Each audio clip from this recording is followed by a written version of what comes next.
श्रीमद् भगवत गीता भगवान श्री कृष्ण के मुख की वाणी है, सुपनिषत्सु है और श्रीमद् भगवत गीता में 700 श्लोक हैं जो हमारे जीवन के सभी समस्याओं का समाधान इसमें वर्णित है।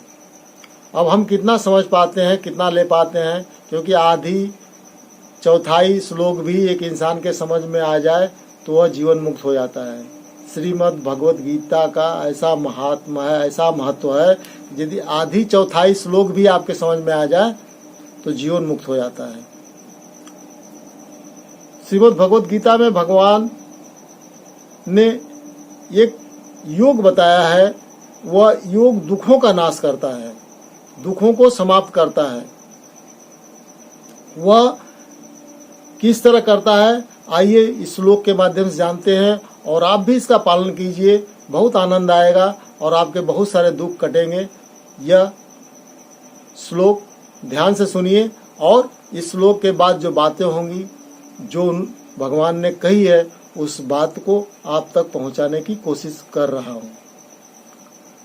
युक्ताहार विहारस्य युक्तचेष्टस्य कर्मसु युक्तस्वप्नावबोधस्य योगो भवति दुःखः। भगवान कह रहे हैं अर्जुन जी से कि युक्ताहार, युक्ताहार का मतलब उचित आहार,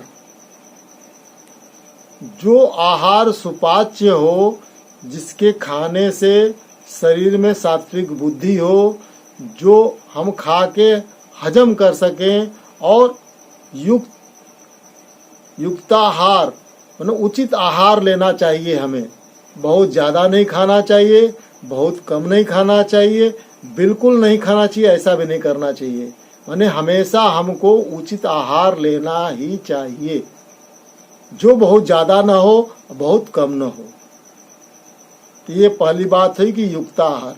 विहारस्य, विहारस्य का मतलब घूमना फिरना जाना। यदि हम कहीं पे जाते हैं तो हमको यह ध्यान रखना चाहिए कि वह स्थान कैसा है, हमारी बुद्धि को निर्मल करता है या हमारी बुद्धि को भ्रष्ट करता है। हम ऐसे जगह पे जाएं जहाँ पे हमें सत्संग मिले, अच्छी बातें मिले, अच्छी बातों की चर्चा मिले और जहाँ से हमारी बुद्धि निर्मल हो। ऐसे जगहों पे न जाएं जहाँ से हम पथभ्रष्ट हो जाएं, हम परेशान हो जाएं, हमें गलत बातें समझ में आ जाएं। इसलिए विहारस्य माने युक्ताहार, उचित आहार, और विहारस्य का मतलब वहाँ जाएं जहाँ से हमें अच्छी बातें, अच्छी चीज़ें हमें ग्रहण करने को मिले, देखने में, समझने में, सुनने में, बैठने में भी हमें अच्छी लगे, अच्छा अनुभव हो, उसमें भी हमें सात्विक भाव आना चाहिए। युक्ताहार विहारस्य युक्त चेष्टस्य कर्मसु, जो हमारा कर्म है, जो हमारा काम है, उसमें हम यथेष्ट चेष्टा करते हैं कि नहीं, कोशिश करते हैं कि नहीं। युक्ताहार विहारस्य युक्त चेष्टस्य कर्मसु, उस कर्म में हमारी कोशिश कितनी है, हमारी उसमें लगन कितनी है, हम कितना उसको समय देते हैं और हमारे तरफ से कोशिश में कितनी मजबूती है।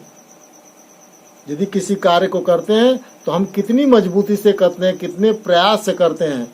युक्ताहार, उचित आहार, विहारस्य घूमना फिरना, युक्त चेष्टस्य कर्मसु, उस कार्य में हमारी जो भी कार्य हम कर रहे हैं, जो भी हमारा कर्म है, उस कर्म में हमारी कोशिश कितनी है, हमारी चेष्टा कितना, हमारा प्रयत्न कितना है, जो कि पूरा समय आपको उस कार्य के लिए देना पड़ेगा, उसमें पूरा प्रयास करना पड़ेगा।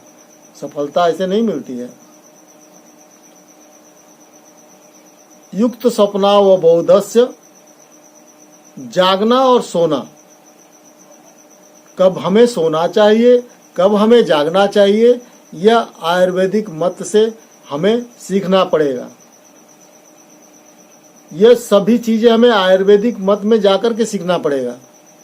युक्ताहार, कौन सा आहार लें, फिर आयुर्वेद में हमें जाना पड़ेगा कि हमें कौन सा आहार लेने के बाद हमारा शरीर सही रहेगा। बहुत ज़्यादा नहीं खाना है, बहुत कम नहीं खाना है, बिल्कुल नहीं खाना, ऐसा भी नहीं करना है। युक्ताहार विहारस्य, कहाँ जाना है कहाँ नहीं जाना है, कहाँ जाने से हमें लाभ मिलेगा, कहाँ जाने से हमारी बुद्धि निर्मल होगी, कहाँ जाने से हमारा पथभ्रष्ट होगा, यह विहारस्य, जहाँ घूमने फिरने जाने में हमें ध्यान रखना होगा। युक्त चेष्टा से कर्मसु, यदि हम कोई कार्य कर रहे हैं तो उसमें पूरे चेष्टा से, पूरे प्रयास से, पूरे मन लगन से हमें उसको करना चाहिए। युक्त स्वप्नावबोधस्य, कब जागना है कब सोना है इसका हमें ध्यान होना चाहिए। इसके लिए भी हमें आयुर्वेद में जाना होगा। सामान्य सी बातें सब लोगों को बताया जाता है कि कब जगना चाहिए कब सोना चाहिए, कौन से मौसम में कब दोपहर में सोना चाहिए कि नहीं सोना चाहिए, यह भी आपको आयुर्वेद में जाना पड़ेगा क्योंकि उससे तबीयत खराब हो जाती है। ये सब जो 3 चीजें हैं क्या करेंगे आपको, युक्ताहार विहारस्य युक्त कर्म, 4 चीजें जो हैं, आहार विहार, कार्यों में कोशिश करना, चेष्टा करना, खूब प्रयत्न करना, और स्वप्नावबोधस्य, जागना और सोना, ये 4 चीजें क्या करती हैं हमारे, इस पे हमारा नियंत्रण होगा। योगो भवति दुःखा, ऐसा योग उत्पन्न होता है, ऐसा योग बनता है। योग वही नहीं है जो हम सांस लेते हैं तो योग कहा जाता है, ऐसी कोई बात नहीं है। योग की परिभाषा बहुत लंबी चौड़ी है। तो भगवान कहते हैं कि ऐसा योग बनता है जो आपके दुखों का नाश करता है। श्रीमद् भगवत गीता अपने घर लाइए। श्रीमद् भगवत गीता किसी की टीका टिप्पणी मत पढ़िए। आप अच्छे प्रेस से या गीता प्रेस से ही लीजिए, लेकर के उसका हिंदी अर्थ समझिए और अच्छे ढंग से समझेंगे। भगवान खुद ही आपको समझा देंगे यदि आपके पास श्रद्धा और विश्वास बहुत तगड़ी होगी तो इस श्लोक में 6वें अध्याय का यह श्लोक था। इस श्लोक में भगवान ने बताया है कि दुखों को नाश करने वाला योग कैसे बनता है। यह हमने आपके सामने रखी। यह हम लोग, हमारे जो गुरुदेव हैं श्री योगेश शरण जी, उनके मुखार बिंदु से हमने बहुत पहले से हम लोग सुनते आए हैं। जो बातें आपके पास रखे श्री धम्मतरु आश्रम के महाराज हैं, वास्तविक संत हैं, और आप उन्हें देखकर यह नहीं पहचान पाएंगे कि ये संत हैं। एकदम सामान्य भाषा, सामान्य रहन सहन, लेकिन कोई भी बात आप करेंगे उनसे तो आपको निर्मल भाव से सही उत्तर देंगे। वंदे कृष्ण।